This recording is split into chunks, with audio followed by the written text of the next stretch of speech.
Hello friends, मैं doctor Sadaf Siddiqui. आज हम बात करेंगे blockage in the Fallopian tube यानी नली का ब्लॉक होना। इंडिया में फॉलोपियन ट्यूब ब्लॉकेज होना, इसका कोई सटीक डाटा तो नहीं है कि एकदम बताया जाए कि कितने परसेंट ब्लॉकेज के केस हैं, बट इनफर्टिलिटी क्लिनिक यानी बचपन की क्लिनिक में आने वाली जो लेडीज हैं, इनमें 11 से 12% लेडीज ऐसी हैं जिनकी ट्यूब जो है ब्लॉक हैं, उसका ब्लॉकेज का वो सामना कर रही हैं। 30% लेडीज ऐसी हैं जिनकी ट्यूब बिल्कुल भी खराब हो चुकी है, उसमें किसी भी तरीके का ट्रीटमेंट से कामयाबी नहीं मिलने वाली है। हम ये कैसे जाने कि हमारी जो नली है वो बंद है? तो इसके लिए आफ्टर मैरिज 3-4 इयर्स के बाद अगर कंसीव नहीं होती है यानी प्रेगनेंसी नहीं रुकती है, तो ऐसे में जो टेस्ट कराए जाते हैं उसमें HSG यानी हिस्टेरोसल्पिंगोग्राफी, ये बहुत ही ज़रूरी टेस्ट होता है। तो इस टेस्ट से हमें पता चलता है कि नली बंद है या नहीं है। दूसरा, हम डायग्नोस्टिक लेप्रोस्कोपिक भी कर सकते हैं, उससे भी हमें आसानी से पता लग जाता है कि ट्यूब दोनों ओपन है या बंद है। अब मैं बात करूंगी सिम्टम्स के, यानी फॉलोपियन ट्यूब आपकी बंद है तो आपको सिम्टम्स क्या आएंगे, कैसे आप समझेंगे कि हो सकता है मुझे ये दिक्कत हो। इसका नंबर 1 है कि कंसीव नहीं हो रहा है, इनएबिलिटी टू कंसीव।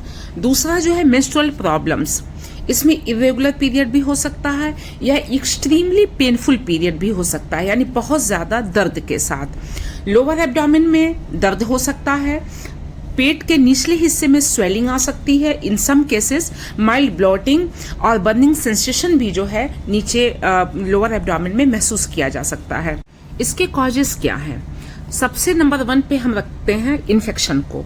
इन्फेक्शन यानी यूट्रस का इन्फेक्शन बहुत हद तक जो है नली को बंद कराता है, यानी PID पेल्विक इन्फ्लेमेटरी डिजीज या अनट्रीटेड सेक्सुअली ट्रांसमिटेड डिजीज, यानी यूट्रस का जो भी इन्फेक्शन है और उसका सही टाइम पे ट्रीटमेंट नहीं हुआ है, लंबे टाइम तक वो पड़ा रहा है, तो वो इन्फ्लेमेशन कराता है फॉलोपियन ट्यूब का, जिसकी वजह से ट्यूब बंद हो जाती है। सेकेंड जो है वो एंडोमेट्रियोसिस है। ये एक क्रोनिक गायनोकोलॉजिकल डिजीज है, ये बहुत ही बुरी डिजीज है, इसका भी टॉपिक मैं बनाऊंगी। इसमें क्या होता है कि जो यूट्रस के अंदर जो झिल्ली होती है, जिसको हम एंडोमेट्रियम बोलते हैं, वो यूट्रस के बाहरी हिस्से में, ओवरीज पे, फॉलोपियन ट्यूब पे और अगल बगल के जो करीब के ऑर्गन्स है उसके ऊपर ये परत विकसित हो जाती है, टिश्यू जैसा उग जाता है, यानी विकसित होने लगता है, बिल्कुल जैसे कि यूट्रस के अंदर वाली झिल्ली होती है। इसमें जो है, इसमें बहुत ज्यादा पेन होता है और ये इन्फ्लेमेशन और स्कैरिंग कराता है फॉलोपियन ट्यूब का, जिसकी वजह से भी फॉलोपियन ट्यूब बंद हो जाती है। तीसरा है सर्जरी। कोई भी आपकी पेल्विक सर्जरी या नीचे के हिस्से में किसी भी चीज की सर्जरी हुई हो, पेट की यानी आंतों की सर्जरी हुई हो, अपेंडिक्स की सर्जरी हुई हो या कभी ओवरी की सर्जरी हुई हो, इसमें क्या होता है, एक एडेशन हो जाता है फॉलोपियन ट्यूब से, जिसकी वजह से भी फॉलोपियन ट्यूब बंद हो जाती है। इसके अलावा फाइब्रॉइड यूट्रस, अगर बड़ा फाइब्रॉइड है तो वो भी ब्लॉक करता है रास्ते को। और लास्ट में हम बताएंगे हाइड्रोसेल्पिंग्स।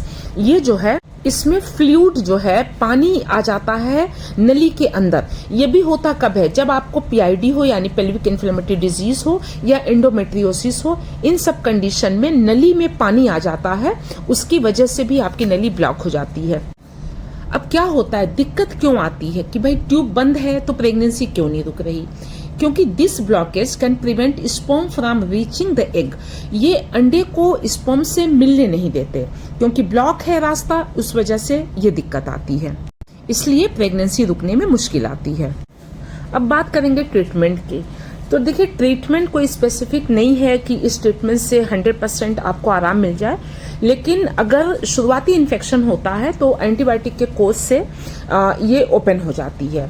लेकिन अगर काफी दिन का पुराना मामला है, यानी इन्फेक्शन का ट्रीटमेंट नहीं हुआ और काफी दिन तक आपको दिक्कतें रहीं और उसमें जो नली ब्लॉकेज होती है वो जल्दी खुलना मुश्किल होता है, लेप्रोस्कोपिक सर्जरी भी कराई जाती है और ट्यूबल कैनुलेशन होता है, रिकैनुलेशन। इसमें जो है नीचे वजाइना की तरफ से सेविक्स से होते हुए कैनुला डाल करके अंदर उसको ओपन किया जाता है नली को, लेकिन ये भी सक्सेस नहीं है। 1 से 2 बार 2 महीने में ये अगेन जो है बंद हो जाती है, तो इसमें भी बहुत सक्सेस रेट नहीं है। तो आखिर में जो है वो IVF करा लेने से जो है आपकी ये बाईपास हो जाती है, बिल्कुल ट्यूब का कोई उसमें काम ही नहीं रहता है। तो एंड जो है वो इसका ये है कि IVF कराया जाए।